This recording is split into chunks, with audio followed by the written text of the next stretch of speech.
L'objectif de ce module intitulé « Comptabilité générale, élément introductif » est de traiter des généralités sur la comptabilité générale.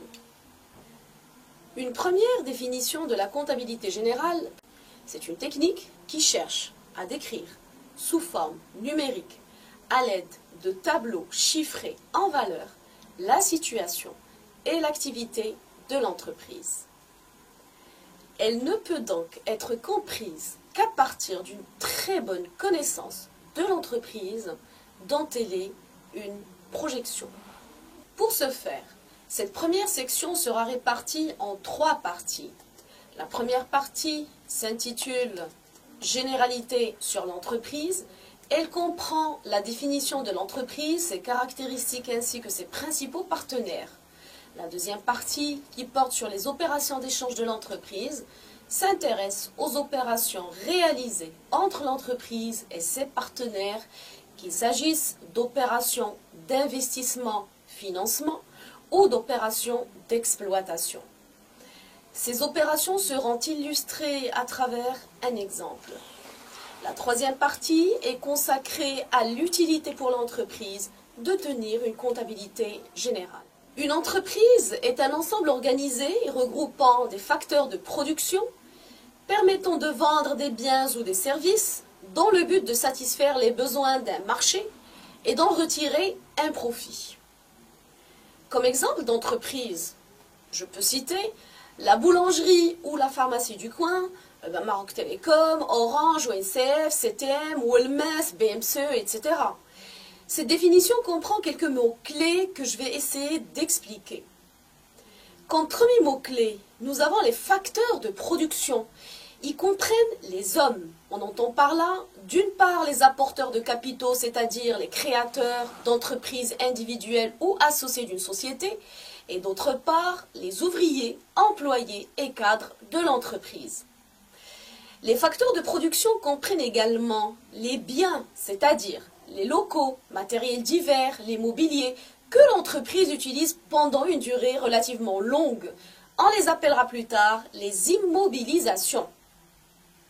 Il peut s'agir aussi d'autres biens qui permettent à l'entreprise d'exploiter son activité, tels les matières premières et les marchandises. Ces biens sont quant à eux renouvelés régulièrement.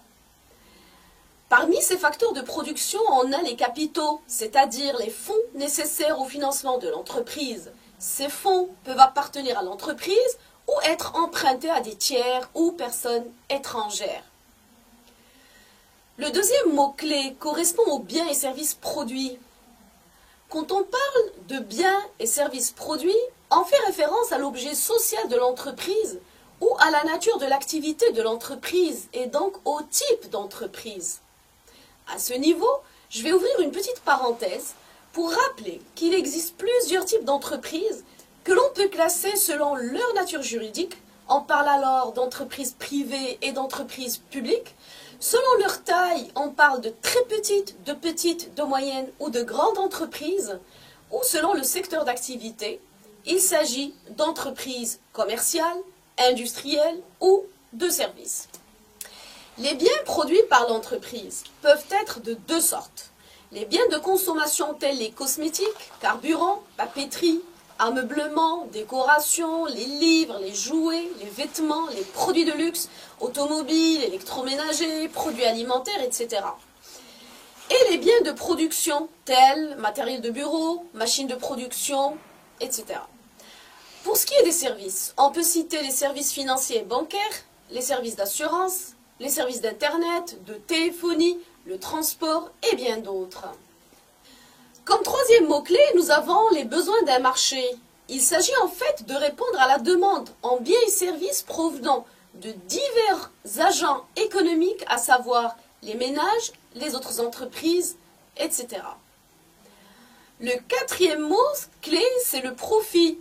Le profit pour une entreprise peut être défini de façon simple, comme étant le reliquat entre la différence entre les recettes provenant de la vente de ces produits et les dépenses qui ont permis la production de ces biens. Cette différence, quand elle est positive, représente un résultat positif ou profit pour l'entreprise.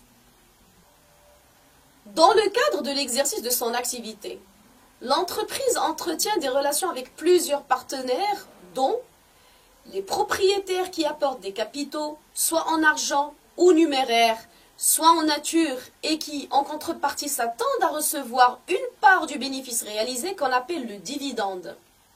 Deuxième partenaire, les organismes financiers, tels les banques auprès desquelles l'entreprise emprunte des crédits. En contrepartie, l'entreprise s'engage à rembourser le montant de l'emprunt en plus d'un intérêt. Nous avons aussi le personnel qui est composé de salariés rémunérés par un salaire. On peut distinguer les cadres qui participent à la prise de décision, les employés travaillant dans un bureau ou exécutant, et les ouvriers qui effectuent un travail de fabrication. Nous avons aussi les fournisseurs auprès desquels elle achète divers biens et services. Ces fournisseurs sont eux-mêmes des entreprises. Il peut s'agir de fournisseurs d'immobilisation qui fournissent l'équipement, le matériel, le mobilier, fournisseurs de matières, de marchandises, de fournitures, ou fournisseurs de services tels les assureurs, les transporteurs, les avocats. Nous avons également les clients auxquels l'entreprise vend des marchandises, des services ou des produits finis. Ces clients peuvent être soit des entreprises, soit des clients finaux. Nous avons également l'administration qui est composée de l'administration fiscale quand il s'agit de verser des impôts et taxes et d'organismes sociaux tels que les caisses de retraite et de sécurité sociale auprès desquels l'entreprise verse des cotisations en contrepartie de services rendus par ces organismes.